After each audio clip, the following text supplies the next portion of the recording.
Hey everyone, this is Adam McCarthy, and I'm going to expand and share with you all on my case study for our EDL 852 course. The title for this case study was Who Should Create the School's New Vision? On the first slide here, we were to summarize the case and analyze all the different facts that were given to us.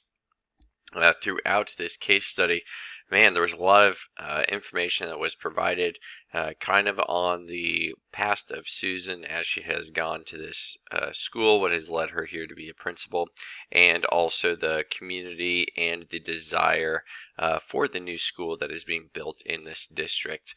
A lot of that information I didn't really feel like was a fact that was going to change the outcome of the case study.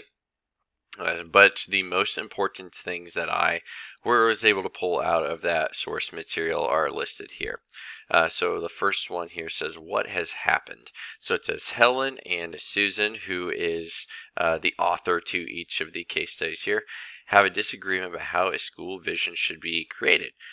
So Helen believes that it should be up to Susan, being the principal, the authority figure in the building, that she should be the one to create this school's new vision, while Susan believes that it should be up to Helen and the rest of the advisory committee to make up the school's vision, since they are all community members or teachers, and they have kind of a wider scope of ideas and things that they want to be in this new school building. So when you look at it in that light, both Helen and Susan have good ideas about where they're wanting to go. A lot of them and ideas they're pitching out seem to be focused on students, but it's really just who's going to take the lead on this. Should it be just one individual, yourself being the new principal in the building, or should it be the kind of advisory committee for this new building? So far, they have had one committee meeting, and this is kind of where this whole idea came about, because Susan had shared through the meeting that she was wanting the advisory committee to design the new vision for the school, and she was kind of met with some not really negative backlash, but just not a lot of positive reinforcement regarding that.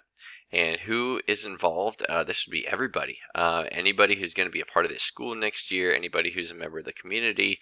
So lots of people are going to be affected by this decision about who is going to create this vision and what are we going to put in it.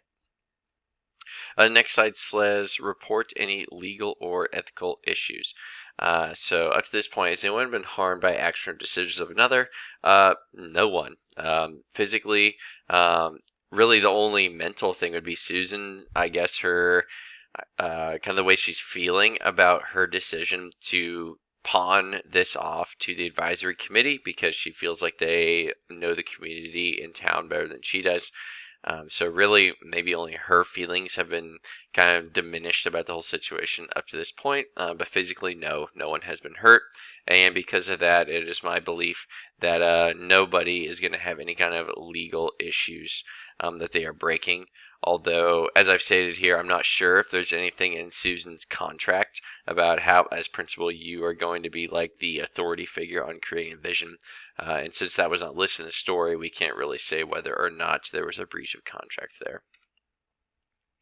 So synthesize exactly what has happened in a single sentence. Who should develop the vision for the new middle school, Susan or the advisory committee?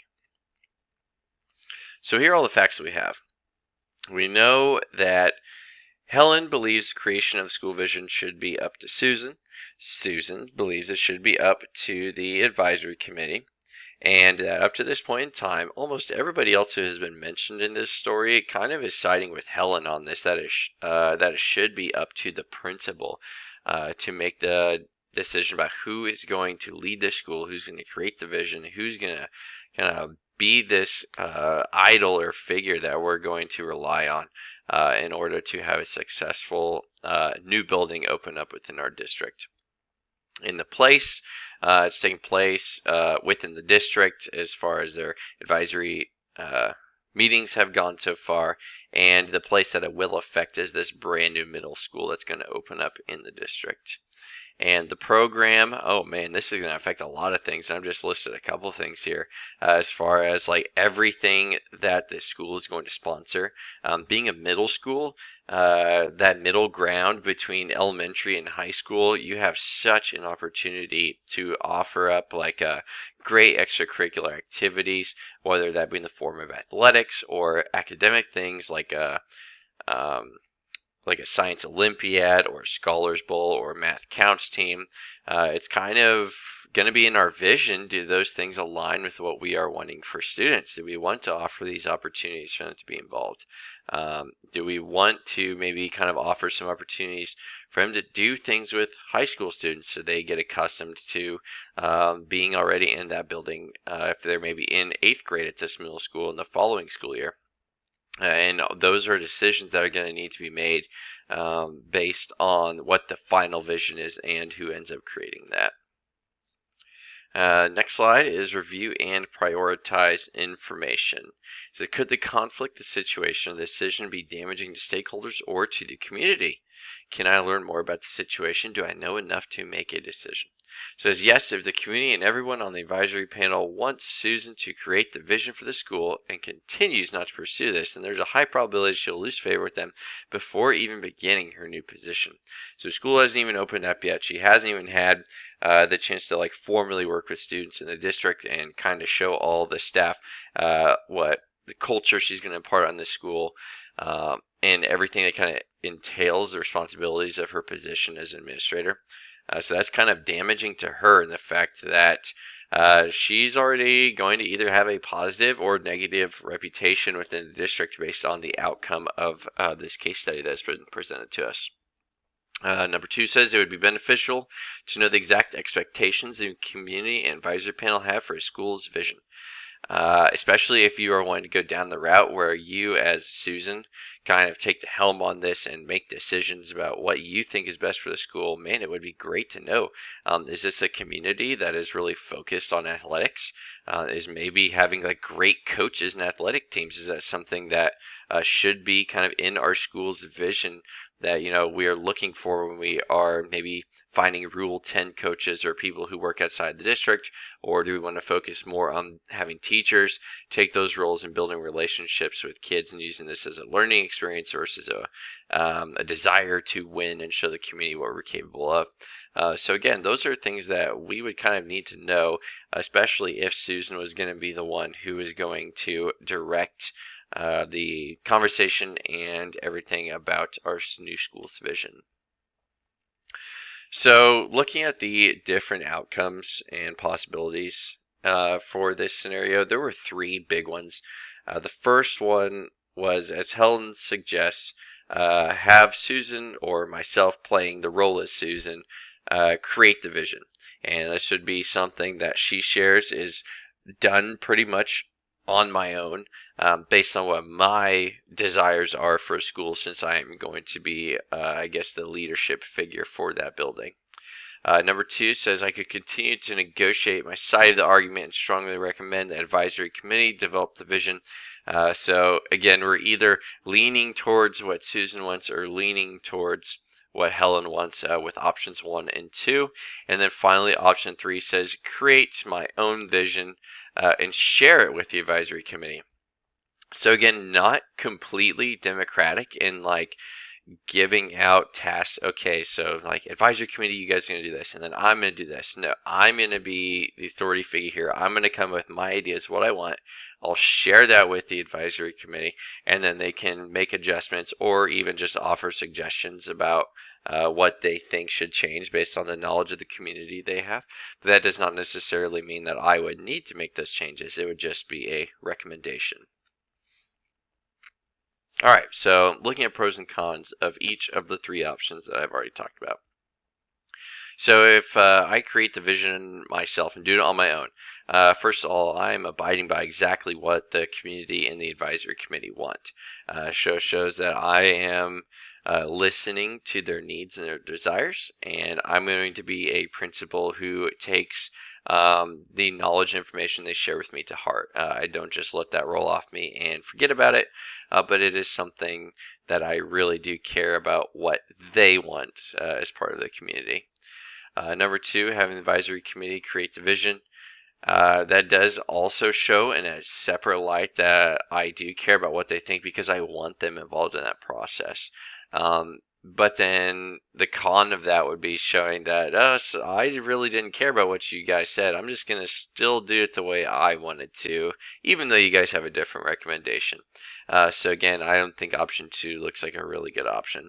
But number three, making the vision, then accepting feedback on the vision and possible changes from the advisory committee. Pros from that would be we're kind of adhering to both sides. So I'm getting, as Susan, what I want, and Helen and the advisory committee, they are kind of getting what they want in that scenario. So we have kind of met the middle ground with option three.